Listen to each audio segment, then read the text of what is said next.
Today I have a review of a restaurant of Sharjah.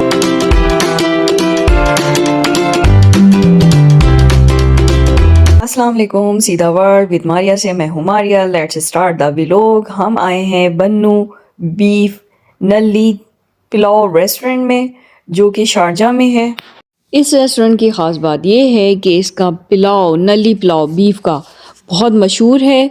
तो हम आज इसको ट्राई करने आए हैं। ये हम एंटर हो गए हैं शारजा में। यहाँ इनकी मुख्तलिफ़ और आइटम्स भी हैं जिसकी इन्होंने बाहरी पिक्चर्स लगाई हुई हैं, और बारबेक्यू और हर चीज़ मिल जाती है इनके पास। फास्ट फूड भी मिल जाता है, बर्गर।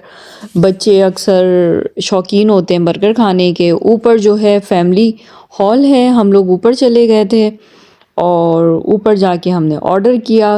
बीफ नली पुलाव के अलावा इनके पास थे बारबेक्यू, जो कि हमने बारबेक्यू